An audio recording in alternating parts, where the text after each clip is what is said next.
Welcome to Up to the Minute. We're live from the HCCTV studios. I'm Todd Duplantis. Good to have you with us on this Wednesday morning. We've got your HCC news and information for the next half hour. Got a couple of special guests. We'll get to them in just a moment. But first, my co-host, Sharday Campbell, joining us from her home. Sharday, good to see you. Good morning, Todd. Happy Wednesday. Happy Wednesday to you. A lot going on this week around the college. Of course, one thing, Sharday, which we'll talk later on in the show, but we want to remind everyone that summer courses start pretty soon. I believe it's right around the corner, June 6th, right? Yes, right around the corner, but you still have time to register. If a course has seats in it, you can register up to the day before, but wouldn't recommend you waiting that long to make sure you get the course you need for your degree plan and your academic goals. So we're open this week. Be sure to check out the virtual lobby to get the registration support that you need. That's right. Okay, Sharday, stick around. Well, before we get to that, we want to remind everyone that you're watching us on Facebook Live and YouTube. We appreciate you being here. And Sharday, they can also catch us anytime in social media or on HCCTV as well. Yes, we wouldn't be up to the minute if you can catch us at a minute that you are available. So you can watch us on HCC District's Facebook and YouTube channel. And we're also have a social media presence on Twitter and LinkedIn. And you can watch us on the HCC TV channel at noon, 5, and 10 o'clock p.m. Monday through Friday. All right. Okay. Stick around, Sharday, because you'll be talking with this next guest. We've got Mecca Lucille Muhammad. She's the owner of Miss Lucille's Protein Cookies. Mecca, welcome to the show. Good to see you with us this morning. Good morning. Good to see you. We're grateful to have you with us. I know you went through the Mattress Mack School of Selling. We want to talk with you about that. So stick around. We're going to be with you in about 10 minutes. Okay, all right, we're going to kick things off with one of our own, the communications director over at HCC Southwest College. Zen Zheng joins us this morning. Zen, welcome to the show. Hard to believe, but you haven't been on the show yet, have you? Well, your mic's off. Let's see if we can get you to unmute your mic. Can you unmute your mic?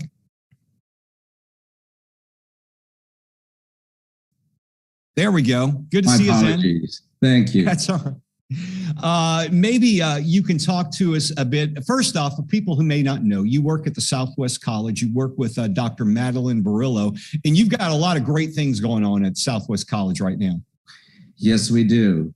We have upcoming. We have a Security Operations Center grand opening that's slated in just a couple of weeks, and right.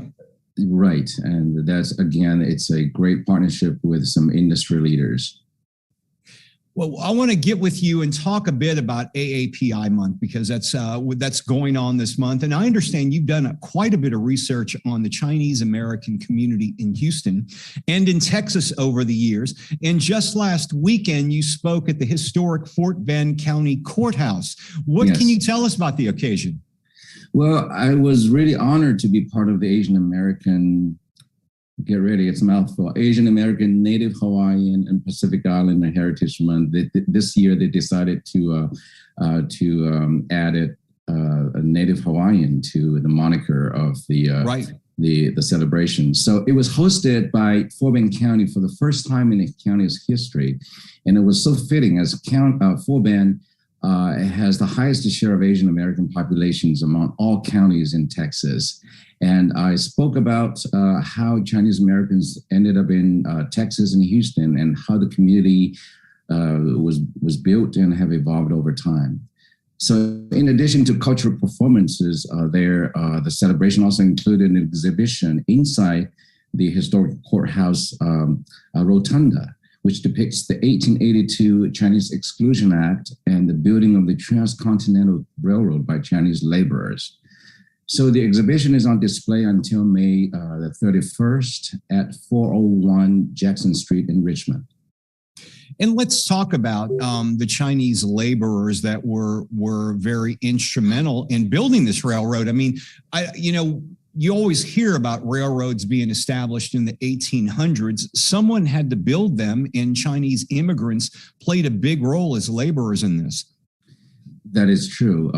This part of the American history is not typically taught at school here in the United States, but the first Transcontinental Railroad was built by Chinese workers during the 1860s. Actually, they were engaged in railroad construction in California long before 1863. That was the year when the Transcontinental Railroad's projects started. So when Central Pacific Railroad called for workers, at the time, there were just a few white men answered. So the company immediately enlisted large numbers of Chinese from the communities in California and later directly from China in shiploads for the construction. An estimated 15,000 to 20,000 Chinese workers took the backbreaking, perilous jobs to eventually complete the western portion of the Transcontinental Railroad, which started from Sacramento, California, all the way to Promontory Summit, Utah, where that portion was connected with the eastern portion of the Transcontinental. That portion, the eastern portion, was built by another company, the Union Pacific Railroad. So the Chinese workers were paid at only $26 for working the full month, 6 days a week. That was a rate far less than their white counterparts. And hundreds of them died due to the brutal working conditions from the elements, tough terrains, and accidents that were frequent and typically involved using explosives to blast open mountain paths. I mean, you have to look at the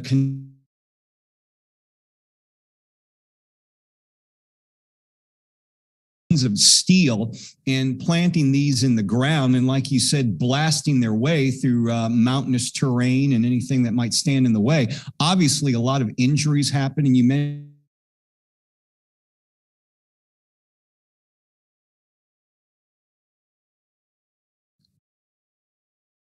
Zen, are you there? Can you yes, Todd, you were out for a few seconds. I'm sorry, I didn't catch that.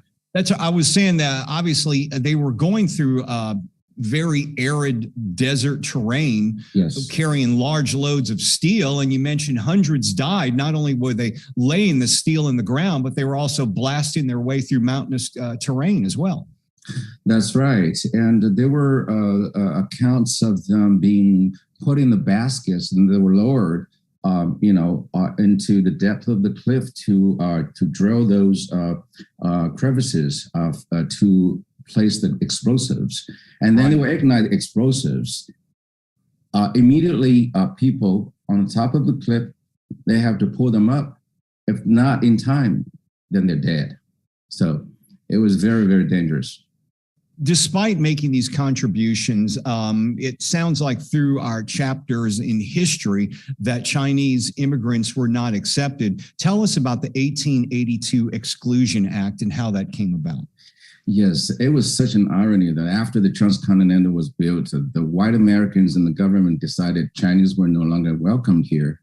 Because, at that time, because of the rampant racism, Chinese were seen as an inferior race and they were regarded as being in direct labor competition with white people. So in the midst of the Chinese must go outcries and frequent violence against Chinese, Congress passed the Chinese Exclusion Act in 1882 to ban Chinese laborers from entering the United States for 10 years.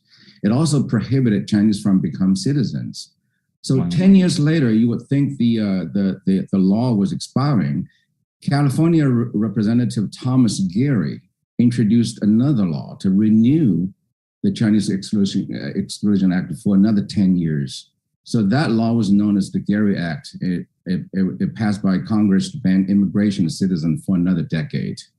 So it wasn't until 1943 when Chinese Exclusion Act was repealed. With the establishment of a quota system to allow up to 105 people of Chinese origins to be allowed to immigrate to the States. And that repeal had to do with the fact that the United States and China were allies during World War I. World War II, actually. And how did Chinese Americans end up in Texas? Well, the Chinese migration in Texas was also due to the railroad construction projects in the South after the Transcontinental was completed. After the Civil War, there was a shortage of labor in the South. So an initial group of about 200, close to 300 Chinese workers were brought from California to work in the Brazos Valley. So they arrived in Houston in January 1870, and they stopped here briefly en route to Calvert in Robertson County to extend the rail line from Calvert to Dallas.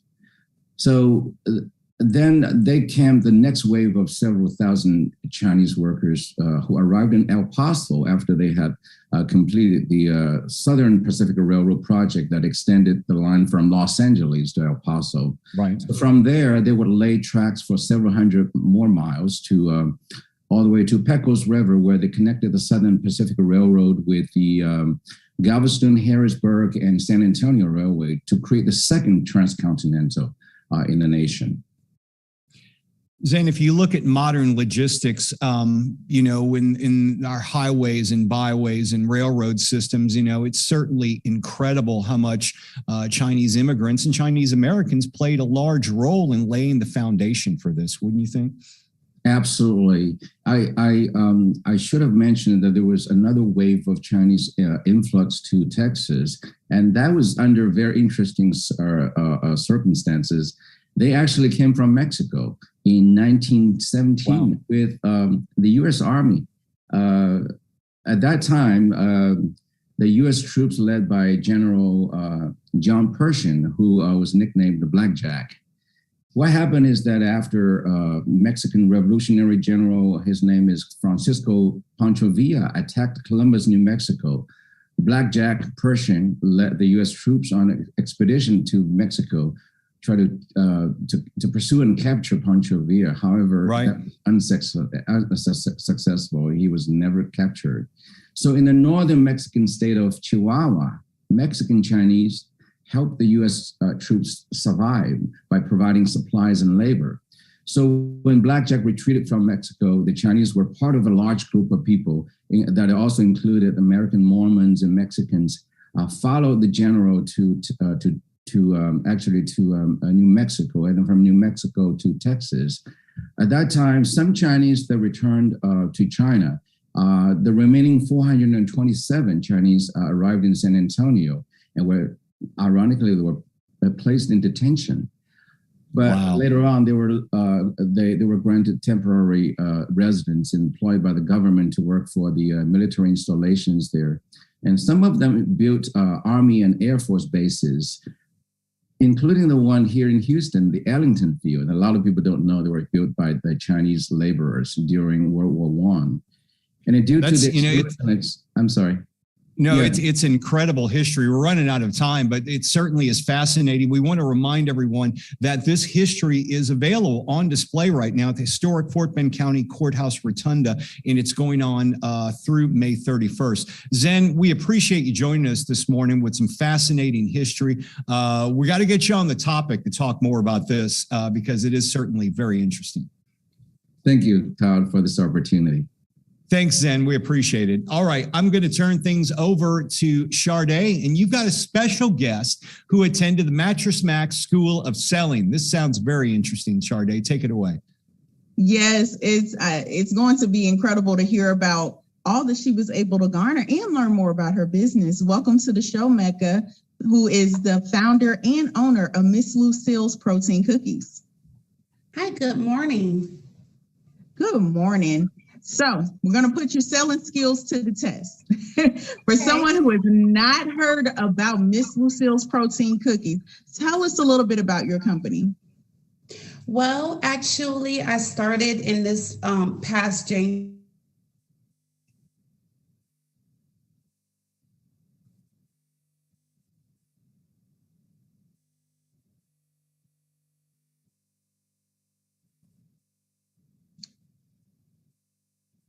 Are we having some technical difficulties? Yeah, I'm not sure if you were picking her up or not. I'm here. Mecca, could you repeat your answer? We were losing some audio for a second there. Okay, so I started Miss Lucille Protein Cookies in January 2022, Because I used to be around 400 pounds and I lost over 200 pounds. And so I wanted to enjoy a sweet treat with losing weight. And I used to be diabetic as well. So I created a cookie, a protein cookie that is gluten-free, low carb, and low in sugar, but still very, very delicious. You won't even know that it's a healthy cookie. I created it so that I could enjoy a sweet treat on a daily basis without the guilt. And pretty much, now I share it with my sons because I have some children with autism. They have a gluten-free lifestyle as well. So I share it with them as well. That is phenomenal. I'm just always intrigued by what leads someone on a journey to change something about their life that they want to change. And it sounds like it was that change was a driving force in your business model. Absolutely. It really was. Yes. Awesome. So what was it like going through the HCC Mattress Mack School of Selling and its first on-site class? I believe you had an opportunity to participate in. It was amazing. I actually was able to meet so many phenomenal peers of mine. We've built relationships with each other. We're helping each other and encouraging each other with our small businesses. And we did a lot of role playing, a lot of worksheets, and we had some very great mentors in there, like Mattress Mack. He is our hometown hero. So we had him there a couple of times and we saw videos with him. It was just phenomenal. I'm an old-fashioned person. I like in-person studies. And so it was perfect for me, but they also have online sessions as well. Awesome. What would you say was a big takeaway, aha moment, and for some of the sales strategies that you learned during the program? Oh, there was so many, but the biggest one is that I wasn't maximizing my sales opportunities. For instance, when I did some of the worksheets, like my perfect customer worksheet, I realized that I was trying to sell to the wrong people, and I was in the wrong market. I needed to push my product out to more businesses. And so I came up with a very comprehensive marketing plan, which has helped me exponentially. I've been so impressed with what I've been able to do going along with my new marketing plan and pushing out my products to businesses. I've spoken with a lot of entrepreneurs before, and I think one of the big aha moments from marketing is you always start like B2C, business to consumer. I go to my family members, I push it to my network, but that doesn't mean that that's your audience. So I'm assuming, clarifying your audience was pretty powerful for your business. It really was. It really was. It also taught me that I needed to expand my products. So I just created a protein brownie that is a vegan brownie because we want to take care of our vegan customers as well. And so, now I'm looking at doing more things like even vitamins and just, making sure that everyone is able to enjoy their sweet treats and get healthier and not have to give up their health for to enjoy desserts. Right.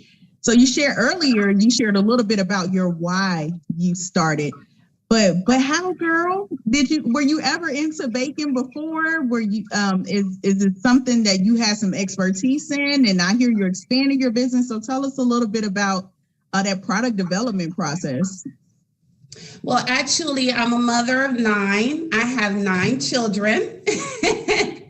So I cook a lot. I cook really big family meals, and I've never really been a baker, but I've been a home chef pretty much. Well, what happened was my husband, he's really into his health. And so he was asking me to make some cookies for him that he would like, because the protein cookies that he was eating, they were not as good. So he wanted a more of a home baked taste type cookie. So I pulled out my recipe book and I remembered and found my mother's recipe for peanut butter cookies, and because we had them every day.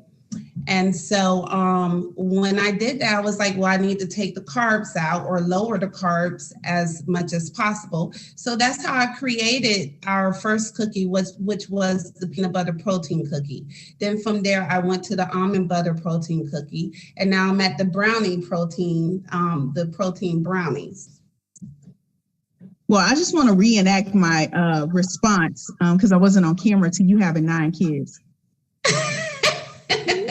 Yes, I have 9 children. and I love that this is, we're fresh off for Mother's Day, that you went back to Mama's recipe book and reinvented it as a mama yourself.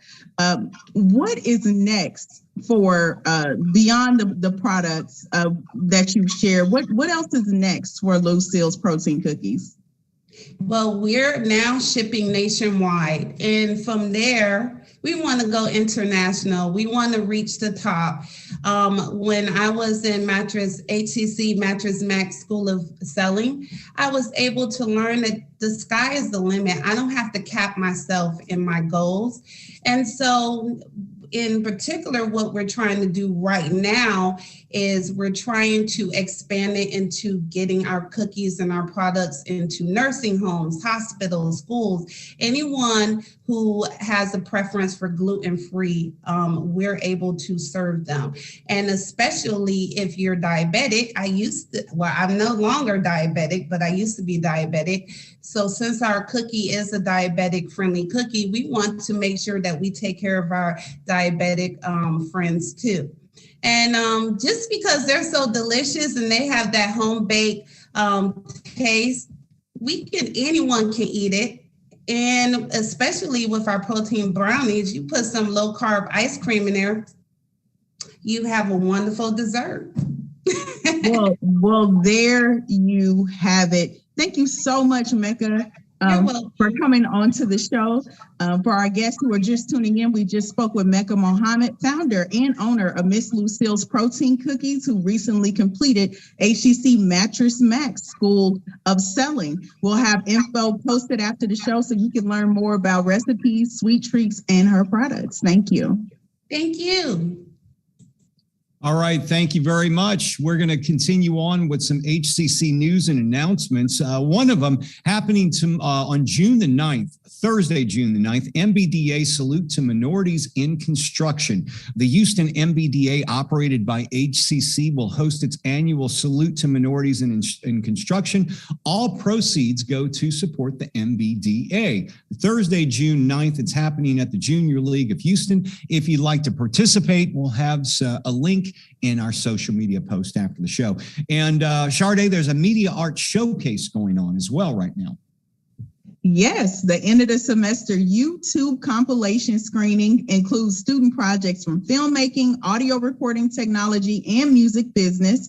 It will be posted on YouTube from May 14th through August 15th. Registration is not required, and info to check out our students' work will be posted after the show.